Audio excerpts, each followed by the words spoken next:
Merci, Madame la députée. Maintenant, je suis prête à reconnaître une autre intervenante, Madame la députée de Mont-Royal-Outremont. Merci, Madame la Présidente. Le dépôt de ce budget confirme ce que de plus en plus de Québécois ressentent. Le gouvernement de la CAQ a perdu le contrôle des finances publiques avec une dégradation des services essentiels auxquels la population a droit. Pour un 6e budget déficitaire consécutif avec 13,6 milliards de déficit cette année et un cumul de près de 100 milliards en nouvelles dettes d'ici 2026, on aurait pu s'attendre à une vision claire, à des résultats concrets. Mais dans les dossiers que je suis, ce que je constate, c'est une série d'abandons. Commençons par l'enseignement supérieur. Le budget 2025-2026 est une immense déception pour nos cégeps et nos universités. À la lecture de ce budget, il semble que la ministre ait rencontré des difficultés à faire valoir les priorités de son réseau auprès de son collègue des Finances. La Fédération des cégeps a exprimé une profonde inquiétude. Avec une augmentation limitée à 2,1 %, les cégeps se retrouvent devant des choix difficiles. Le gel de recrutement, le plafond des heures rémunérées et l'absence de nouvelles mesures pour répondre à la croissance de la population étudiante mettent en péril la réussite éducative. La Fédération demandait 600 millions pour 2025-2026 pour répondre aux besoins immédiats. Le gouvernement n'en accorde que 70 millions pour cette année et 521 millions d'ici 2035, un horizon beaucoup trop éloigné. Le manque de soutien affecte aussi la formation continue, essentielle pour la requalification de la main-d'œuvre. Et même si une indexation de l'aide financière de 45 millions sur 5 ans est prévue, cela ne suffit pas à compenser la précarité financière croissante. La Fédération étudiante collégiale du Québec est elle aussi très critique. Elle dénonce une hausse budgétaire nettement insuffisante ainsi qu'un silence complet sur les besoins criants des étudiants. Aucune bonification à la bourse parcours, rien pour les stages, aucune mesure contre l'insécurité alimentaire qui touche près de 40 % des étudiants. Le Bureau de coopération interuniversitaire, pour sa part, déplore le gel de financement des universités. Ce gel forcera des compressions alors que les établissements doivent absorber l'inflation et honorer des ententes salariales. À cela s'ajoute une perte de revenus autonome de 200 millions de dollars sur 2 ans liée à la baisse de la population étudiante internationale que le gouvernement a lui-même créée en faisant adopter le projet de loi 74 sur les étudiants internationaux, alors que nous avions soulevé cette problématique en commission parlementaire. Quel gouvernement affaiblit ces universités, Madame la Présidente? Eh bien, il semblerait que c'est le gouvernement de la CAQ. L'Union étudiante du Québec s'insurge quant à elle contre une réduction directe de 31 millions de dollars dans le financement universitaire, en plus de l'absence de soutien à la recherche universitaire. Elle demandait une bonification des bourses du Fonds de recherche du Québec pour soutenir nos chercheurs de la relève. Le gouvernement a ignoré cet appel. Au niveau des affaires municipales, le budget 2025-2026 révèle un désengagement déconcertant du gouvernement envers les municipalités, particulièrement en matière d'infrastructures. L'Union des municipalités du Québec déplore une baisse importante de la part des infrastructures municipales dans le Plan québécois des infrastructures.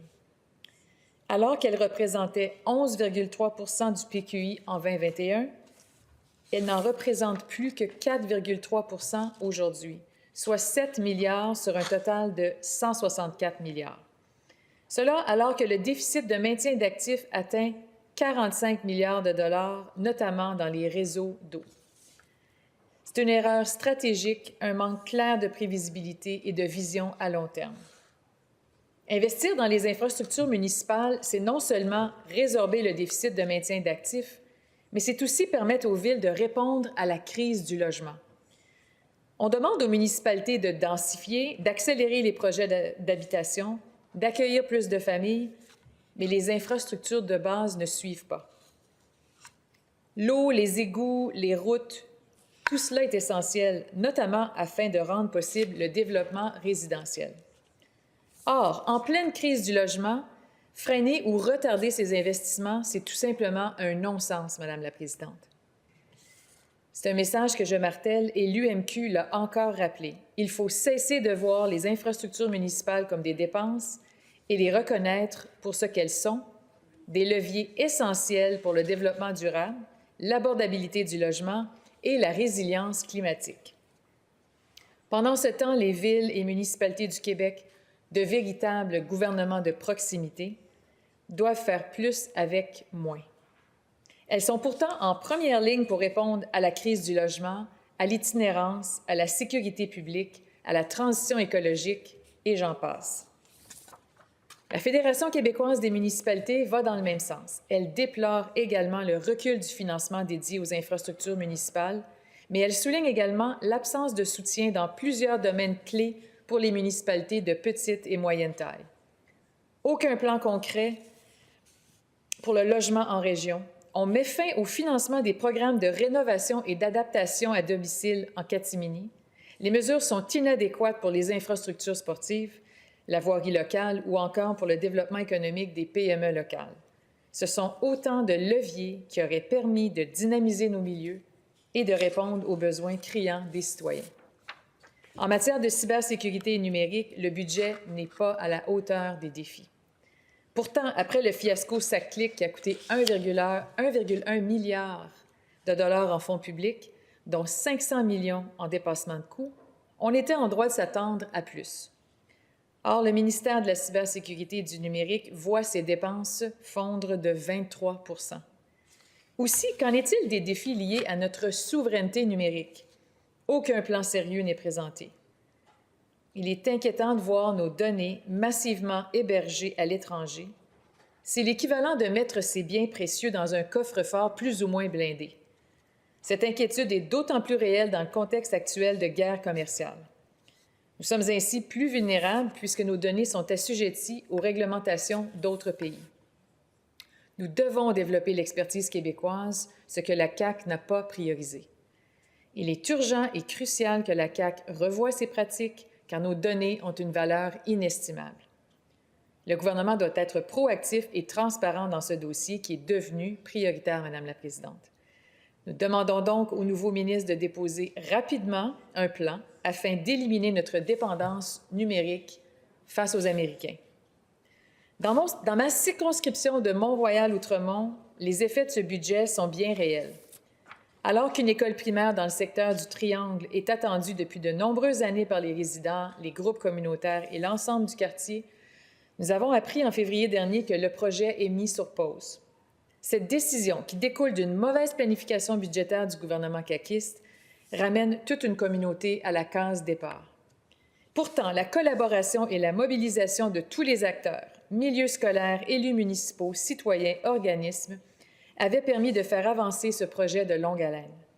Ce recul est non seulement un dur coup pour les familles, mais il nuit également à la francisation, particulièrement dans un arrondissement comme Côte-des-Neiges, véritable terre d'accueil pour les nouveaux arrivants. Quand on met en pause une école dans un quartier comme celui-là, on freine l'intégration dans la société québécoise. On démontre une déconnexion des besoins réels sur le terrain. Parlons aussi de l'aide alimentaire, un besoin en forte croissance avec la hausse du coût de la vie. Dans Mont-Royal-Outremont, l'organisme Multicaf fait un travail remarquable. Pourtant, les sommes annoncées dans le budget sont nettement insuffisantes. Sur le terrain, on déplore l'inaction du gouvernement face à la lutte à la pauvreté. La CAQ avait l'occasion, dès le début de son mandat, de poser des gestes structurants alors que les finances étaient favorables. Elle a manqué ce rendez-vous. Et aujourd'hui, on se retrouve dans une situation très précaire parce que les investissements n'ont pas été innovants ni soutenus. Et Multicaf souffre de ce sous-investissement.